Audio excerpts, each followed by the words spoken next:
Terceiro ponto para se preparar para lutar: o lastro do temor de Deus. Lastro, acho que todo mundo já ouviu falar, nos navios, né? Na quilha do navio, naquela parte, no fundo do navio, existe um espaço que é preenchido com areia, pode ser preenchido com água, pode ser preenchido com chumbo. É o lastro.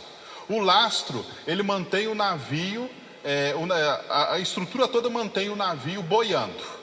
Mas o lastro, por ser um peso, ele mantém boiando centralizado, de modo que o navio ele pode balançar para lá e para cá, mas tendo o lastro ele não vira todo de uma vez. Se ele perder o lastro, aí ele vira todo de uma vez, o naufrágio é completo.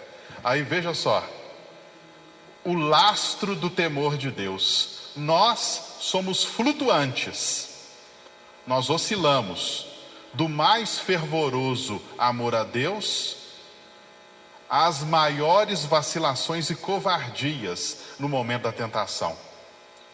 Acho que isso nós podemos falar de nós, né, que estamos na caminhada, né? Nós oscilamos do mais fervoroso amor a Deus até as maiores covardias. Oscilamos, e é necessário então o lastro do santo temor de Deus.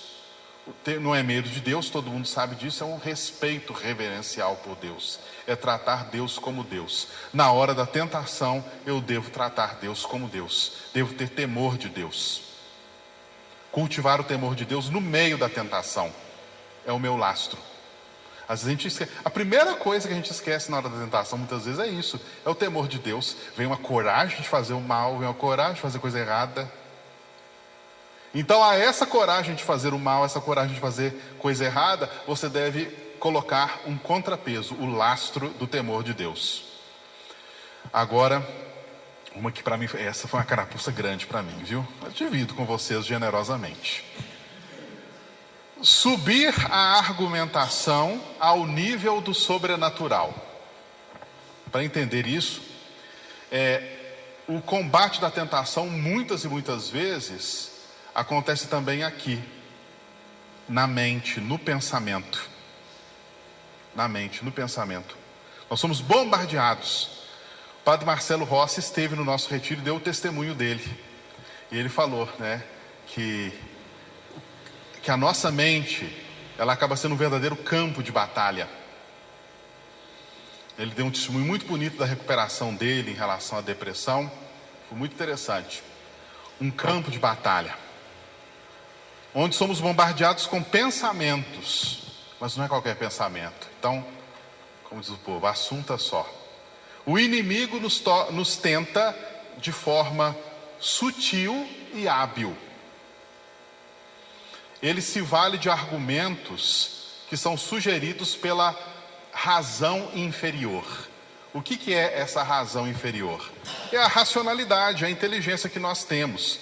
Mas a razão inferior, ela é aquela razão que pensa apenas conforme o mundo, sem se referir a Deus. Uma razão que pensa somente conforme o mundo, sem se referir a Deus. Os argumentos da razão inferior são bem convincentes. E qualquer pessoa que pense razoavelmente bem, ela vai concordar.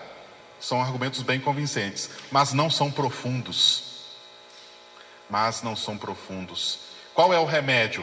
O remédio é subir para os critérios sobrenaturais quando se decide alguma coisa, quando se reflete sobre alguma coisa. E é aqui que a gente tem enfiado os pés pelas mãos na vida pessoal e na nossa caminhada de igreja. A gente raciocina, a gente decide conforme os argumentos da razão inferior. Não usa critérios sobrenaturais, não usa os critérios do Espírito. Eu falo isso por mim, né? Minha experiência com a renovação carismática, né? Raciocinando até então com os critérios da razão inferior, para que eu vou continuar acompanhando esse movimento? Tem gente boa? Sim, mas tem tanta gente complicada, tanta gente problemática. Que proveito traz para mim? Que proveito humano traz para mim? Acrescenta alguma coisa? traz perda. Ser saco de pancada em encontro do clero por causa da renovação carismática, eles aprontam as trapalhadas lá, mas na hora não estão lá, eu é que vou apanhar. Vale a pena esse desgaste? Eu já estou com tanto problema, com tanta dificuldade? Não, o melhor é largar esse trem para lá. Qualquer pessoa me dá razão. Vocês raciocinando comigo pela razão inferior, vocês me dão razão. Tá certo, padre. Faz bem, né? Entendemos, estou tranquilo. Ide em paz, o Senhor vos acompanhe. Só que, se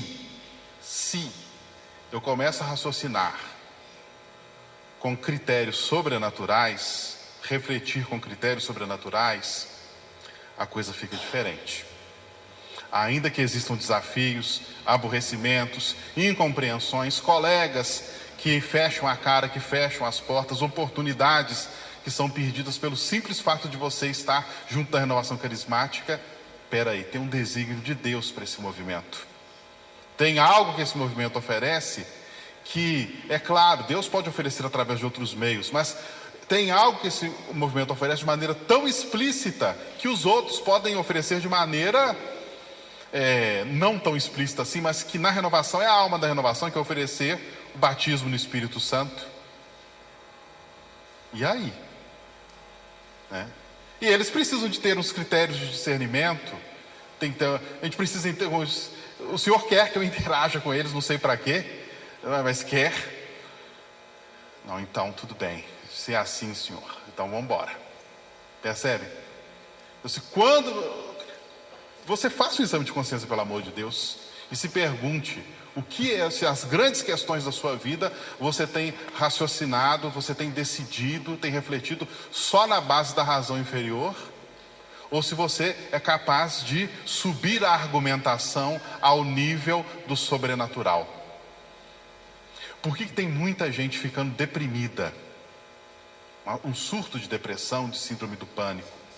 Porque se você for pensar essa vida louca que nós temos atualmente, sem critérios sobrenaturais, a gente pira. A gente pira.